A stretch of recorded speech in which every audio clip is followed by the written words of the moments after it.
suporta sa Team Ascenso ngadto sa PNP gibutiyag ni Police Brigadier General de Guzman kolaborasyon ug lig-on nga panakiusa magpadayon ania ang mga detalye.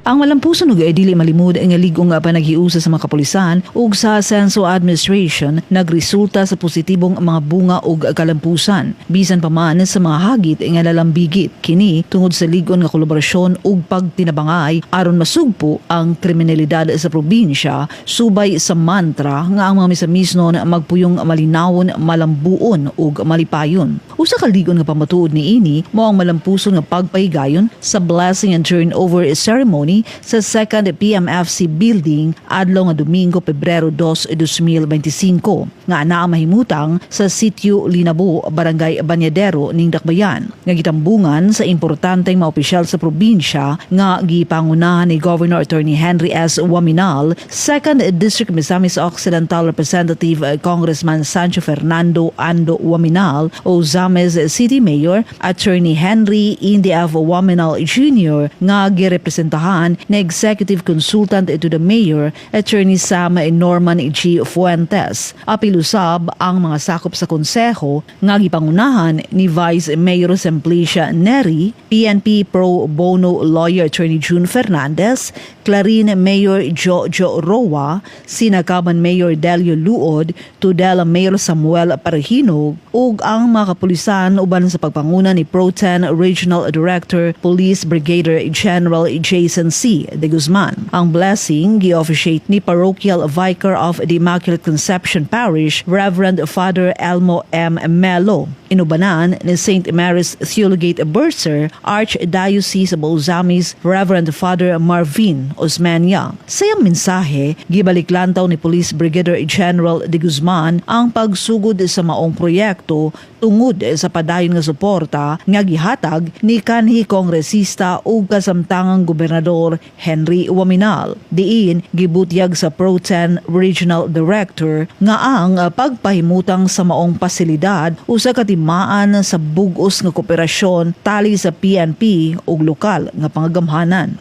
Bayaan niyo ikwento ko po sa inyo ng konti yung history po ng Provincial Office ng Misamis Occidental.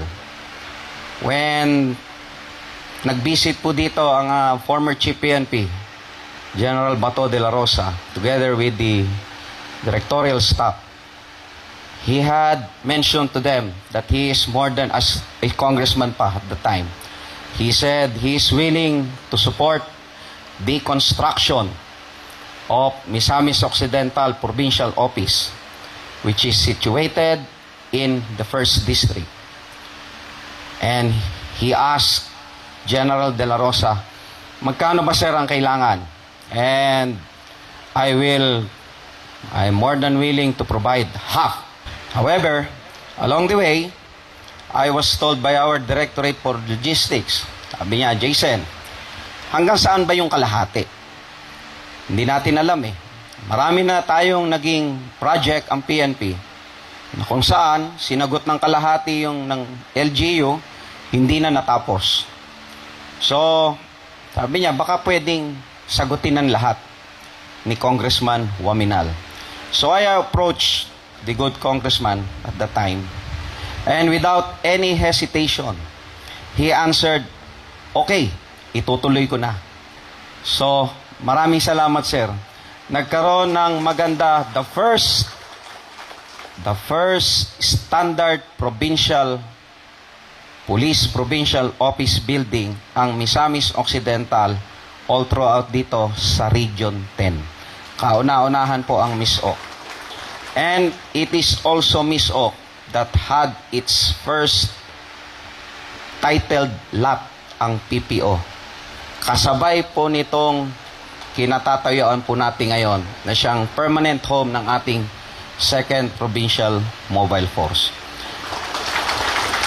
Ay dugang paniya, as I go around with the other provinces, as I engage our governors, the other governors, yan lang po ang lagi kong sinasabi. My number one example, Misamis Occidental, how the leadership of the LGU had been supporting the PNP. Before, hindi po ganyan. Alam po ninyo yung mga na-assign dito. Yung mga bago lang na-assign dito, perhaps makikita nyo, very supportive. Meron na tayong allowance sa PNP, yung tinatawag nating CDP, CIP, which is given to us every quarter. May support pa kayong tinatanggap from the LGU. And that, you should be very, very thankful.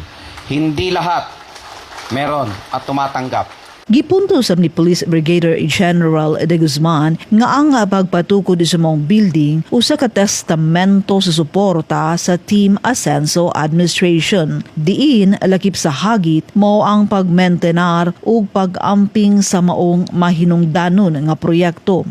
Itong building na ito, this is a testament of how they support the PNP. Sabi nga po, hindi lahat. And sana, lahat ng ibinigay sa atin, pangalagaan natin. Yan lang po ang lagi kong challenge sa ating mga kapulisan. Paulit-ulit, madidinig nyo sa akin, sa mga nasasambit ko.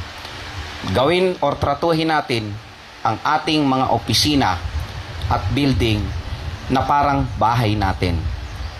Yan lang po yung maipakita natin sana sa kanila. As they go back and try to visit us, maayos pa rin ang mga building na ipinrovide sa atin. Gisay sa usab sa general nga dako ang iyang kumpiyansa kabahin sa PNP sa Misamis Occidental idubanan sa maayong liderato sa mga namunuan sa probinsya. Din matud pa niya.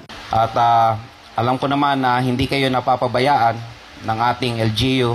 Kung mapansin ninyo, hindi na ako gaanong pumupunta dito. Kasi I believe in the leadership of your provincial director and with the support of your LGU. So sana i-maintain natin yon. Wala silang ibang hinihingi sa atin kung hindi ang magserbisyo ng tapat.